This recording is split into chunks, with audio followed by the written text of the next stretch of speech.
नमस्कार। समाचार एक्सप्रेस में आप सभी लोगों का हार्दिक स्वागत है। और जैसा कि आप देख ही रहे होंगे कि नगर पालिका परिषद में पूर्व की भांति हमने कई कंडियों को आपके सम्मुख लाया है, दिखाया है कि किस प्रकार से वो चुनाव लड़ रहे हैं। और आज हम आपको मिलाते हैं ऐसे शख्स से जो शख्स पहले से ही समाज सेवा में लगे हुए हैं। हमारे बड़े भाई अजय रावत जी, हम उनसे आपसे मिलाना चाहेंगे। सर नमस्कार। जी नमस्कार। समाचार एक्सप्रेस में आपका स्वागत है। सबसे पहले तो आपका और आपके समाचार एक्सप्रेस चैनल का मैं हार्दिक धन्यवाद दूंगा और आपके चैनल के माध्यम से समस्त नगर वासियों को सादर प्रणाम करता हूं। जैसा कि आप जानते ही हैं कि चुनावी सफर शुरू हो चुका है, आचार संहिता लग चुकी है और अब नामांकन का दौर 27 दिसंबर से शुरू हो जाएगा।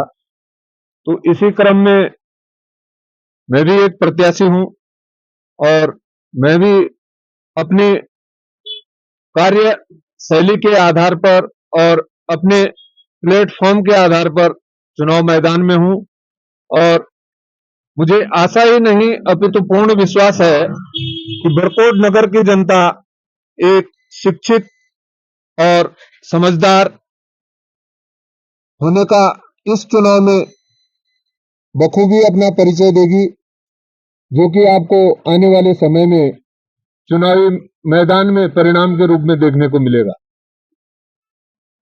साथ ही मैं आपको बताना चाहूंगा कि इस समय चुनाव मैदान में अनेक प्रकार के प्रत्याशी इस चुनावी रण में मैदान में है। कोई पूंजीपति है तो कोई अपने आप को बहुत बड़े राजनेता के रूप में इस मैदान में चुनाव लड़ने के लिए आएंगे। साथ में हम भी एक प्रत्याशी के तौर पर इस मैदान में रहेंगे। देखना यह होगा कि जनता जन समस्याओं को लेकर के दिन रात संघर्षरत व्यक्ति के साथ जाती है या क्षणिक स्वार्थ के लिए दारू मुर्गे या पैसों के लालच में अपना मतदान करते हैं। ये देखने के लिए हम भी मैदान में हैं कि क्या जनता का आशीर्वाद हमें किस रूप में मिलता है, जनता हमें अपनाती है या नहीं अपनाती है। नहीं अपनाती है तो क्यों नहीं अपनाती है, कारण क्या है। अभी कुछ समय पहले बड़कोट में पेयजल संकट गहराया था, जिसके लिए मैं संकट गहराने से पूर्व 1-1.5 साल पहले से जो है संघर्षरत था। मैंने समय समय पर जिले स्तर से लेकर प्रदेश स्तर से लेकर राष्ट्रीय स्तर तक प्रधानमंत्री जी तक पत्राचार किया और यदि समाधान नहीं हुआ तो मजबूरन मुझे रोड पर उतरना पड़ा और जनता को रोड पर उतरने के लिए आमंत्रित करना पड़ा, जिसके फलस्वरूप आज की डेट में हमने मुख्य तौर पर 4 मांगे रखी थी, जिसमें से खिलाड़ी बरकोट पंपिंग योजना का जो कार्यक्रम है वो अभी जो है उसकी जो फाइल है वो अग्रसारित है और मई जून का हमने बिल माफी का प्रस्ताव रखा था, वो समस्त नगरवासियों का मई जून का बिल माफ हुआ है। साथ ही वैकल्पिक व्यवस्था के तौर पर यूट्यूब की योजना हमारे आंदोलन समाप्त करने के ही अगले दिन जो है उसकी वित्तीय स्वीकृति सरकार ने प्रदान की थी और जिसका कि देखने को मिल रहा है कि आज की डेट में कार्य धरातल पर उतर रहा है। लगभग आधे से ज्यादा काम हो चुका है और आने वाले 15 मार्च के लिए सरकार ने कोर्ट में भी अपना हलफनामा दिया है कि 15 मार्च तक बड़कोट की आम जनता को पीने के लिए पेयजल की आपूर्ति सुचारू की जाएगी और संबंधित विभाग ने हमसे पूर्व में भी बता दिया था कि 15 मार्च तक हमारा जो है पेयजल का जो ये समस्या का समाधान है ये 15 मार्च तक हो जाएगा। साथ ही मैं जनता से अपील करना चाहूंगा आपके चैनल के माध्यम से कि क्षणिक स्वार्थ और क्षणिक प्रलोभन को न देख करके एक लंबी सोच और नगर हित के लिए जो व्यक्ति लड़ सकता है उस व्यक्ति का साथ दें। दारू बोतल मुर्गे पैसे इन चीजों में न जाएं।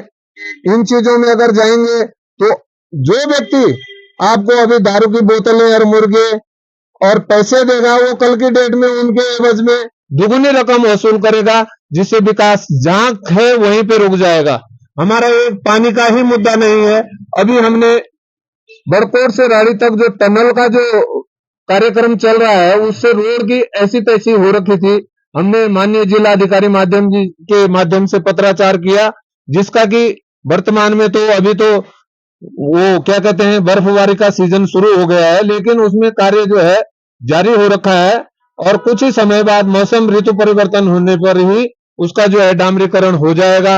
अभी हमने 2-3 बार जो है विद्युत विभाग द्वारा लिए जाने वाले आरसीडी और एसीडी का रूप में जो टैक्स लिया जा रहा है, हमने उसके बारे में जो है विभिन्न माध्यमों से जो है पत्राचार करके उस पर भी हमारी लड़ाई, अभी हमारा संघर्ष अभी जारी है कि लोगों से अनावश्यक बिल वसूली ना की जाए। जो 1 किलोवाट के कनेक्शन है वो 3 किलोवाट तक जो है विभाग द्वारा परिवर्तित किए गए हैं, जिनको कि यथा स्थिति में जो 1 किलोवाट के हैं उनको 1 किलोवाट का रखा जाए, ना कि उनको अपग्रेड करके 3 किलोवाट किया गया है। उससे किया जाए जिससे कि 1 किलोवाट में अगर कनेक्शन रहेगा तो उसमें उपभोक्ता को जो है सरकार द्वारा दी जाने वाली जो लाभ की जो योजना है कि उनको न्यूनतम बिल भुगतान करना है, तो उस अंतर्गत आएंगे। इसी प्रकार से स्वास्थ्य विभाग का हम बताएं आपको, अभी यहाँ पर नौगांव में एक डॉक्टर सौरभ करके जो डॉक्टर थे फिजिशियन, उनका जो है स्थानांतरण कर दिया गया था। हमने विभिन्न पदों पर बैठे उच्च अधिकारियों से पत्राचार कर और मौखिक तौर पर निवेदन किया, जो कि आज की डेट में भी डॉक्टर सौरभ जी नौगांव में बने हुए हैं और उनकी सेवाएं बड़कोट में भी जारी है। तो बड़कोट में समस्याओं को लेकर के कोई भी नेता आगे नहीं आया है और ना ही ये आगे आएंगे, क्योंकि इन्होंने समस्याओं के बारे अगर सोचा होता, आज की डेट में जाम की समस्या जस की तस बनी हुई है। और यदि पद पे रहते हुए आपने कुछ नहीं किया तो आने वाले समय में आप क्या कर लेंगे? दुनिया आप पे, पब्लिक आप पे कैसे भरोसा करेगी? ये मेरे लिए और जनता के लिए सोचने का प्रश्न होगा। जी। जी, रावत जी, मैं एक सवाल आपसे और करना चाहूँगा कि यदि आप बीजेपी पार्टी से बिलॉन्ग करते हैं, बीजेपी पार्टी को मानते हैं, तो यदि आपको टिकट दे देती है, तो आप पार्टी वालों को क्या संदेश देना चाहोगे? जी, मैं बीजेपी का आजीवन कार्यकर्ता रहा हूं और अभी तक लगातार मैं सक्रिय कार्यकर्ता के रूप में पार्टी के द्वारा मुझे जो भी कार्यक्रम दिए गए, मैंने उनका अपने स्तर से बखूबी प्रयास किया कि मैं किसी भी कार्यक्रम के रूप में मुझे संयोजक के तौर पे मुझे कई कार्यक्रमों का संयोजक बनाया गया, जैसे राम मंदिर के अक्षत पत्रक वितरण हो या राम मंदिर प्राण प्रतिष्ठा कार्यक्रम हो। पूर्व में, उससे पूर्व में हमारे जो आज प्रदेश अध्यक्ष हैं महेंद्र भट्ट जी, उनके पर्यवेक्षक के तौर पे, प्रभारी के तौर पे एक नोट कमल पे वोट और लौह संग्रह, हर गांव की मिट्टी जो हमारा स्टेचू बना है लौह पुरुष जी का, उसके लिए जो भी मुझे पार्टी के द्वारा आज तक जो भी दायित्व दिए गए, जो भी कार्यक्रम दिए गए, मैंने उनका बखूबी अपने स्तर से जो है संचालन किया और पार्टी के लिए तत्पर होकर के कार्य किया। अब देखना यह होगा कि पार्टी अपने जड़ से जुड़े हुए, 0 पॉइंट से जुड़े हुए कार्यकर्ता को सपोर्ट करती है या पैरासूट से आए हुए इन लोगों को सपोर्ट करती है। ये एक देखने वाली बात होगी। और मैं तो चुनाव लड़ूंगा ही, क्योंकि चुनाव मैं नहीं लड़ रहा हूं, बड़कोट की जनता चुनाव लड़ रही है। मेरा व्यक्तिगत विचार नहीं है कि मैं चुनाव लड़ूं, लेकिन मुझे विभिन्न लोगों के द्वारा जो है आश्वस्त किया गया कि आपको चुनाव लड़ना है, क्योंकि मेरी पृष्ठभूमि जो राजनीतिक पृष्ठभूमि रही है, पूर्व में वो चाहे जसोदा राणा जी रही हो, चाहे स्वर्गीय बुद्धि सिंह रावत जी, जिनके आदर्श चिन्हों पर हम आज भी अपना जीवन व्यतीत कर रहे हैं और समाज सेवा में लगे हुए हैं। तो हमारे जीवन का मूल उद्देश्य है कि सार्वजनिक समस्याओं का समाधान हो और जनता समस्याओं से निजात मिले और हम अच्छा से अच्छा कार्यक्रम जनता के बीच में करें। जी जी राव जी, को पार्टी टिकट दे देती है तो सबसे सर्वप्रथम प्राथमिकता आपकी क्या रहेगी? किस प्रकार का माहौल आप बड़कोट में बना सकते हैं? देखिए, पार्टी मुझे टिकट देती है और प्रत्याशी बनाती है, तो मेरा पहला उद्देश्य रहेगा बड़कोट की जनता की से जुड़ी हुई जन समस्याओं का समाधान, जैसे कि सड़क, शिक्षा, स्वास्थ्य। आज की डेट में आप देख रहे हैं कि नशाखोरी बड़कोट में प्रबल पर है। क्यों है? क्योंकि उसका मुख्य कारण हम बच्चों को दोष नहीं देंगे, हम दोष देंगे अपने प्रतिनिधित्व को, जिनको हमने आज तक प्रतिनिधि चुना। बड़कोट में मेन बात मैं बताऊं आपको, बड़कोट में आज तक कोई खेलने के लिए बच्चों के लिए ग्राउंड नहीं है। हमने ऑल वेदर से पूर्व में लड़ झगड़ करके बड़कोट गांव एक ऑल वेदर का कोई प्रॉपर डंपिंग जोन नहीं था, जिसके लिए हमने ऑल वेदर से लड़ भिड़ करके जो है जबरदस्ती वहां पर डंपिंग करवाई। और देखने के लिए आपके सामने आज की डेट में बड़कोट में वो एक ग्राउंड है, लेकिन अभी भी वो ग्राउंड जो है खेलने के उपयोग में ना आकर के बल्कि गाड़ियों के लिए एक पार्किंग जोन बना हुआ है।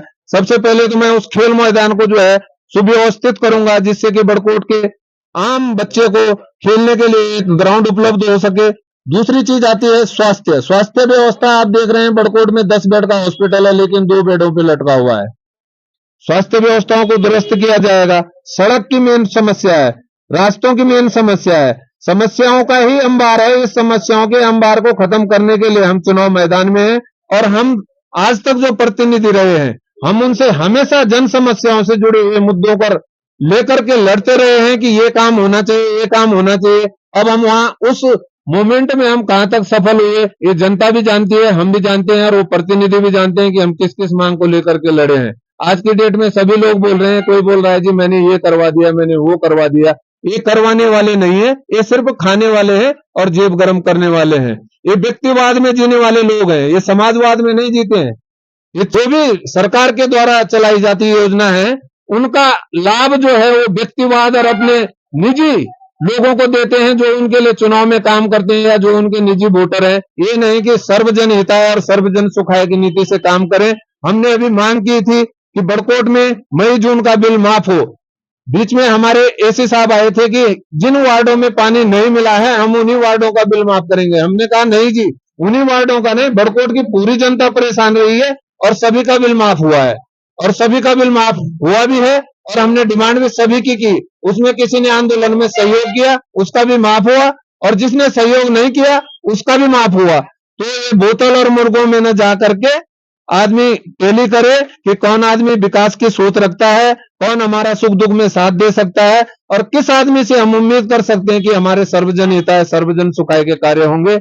इन्हीं शब्दों के साथ आपका बहुत बहुत धन्यवाद जी। तो देखिए जो रावत जी हैं उन्होंने काफी समाज सेवी में काफी वक्त गुजारा है। तो यदि अगर रावत जी को टिकट मिल जाता है उस प्रकार से वो कार्य करेंगे। मैं समाचार एक्सप्रेस के साथ संजय हरान, धन्यवाद।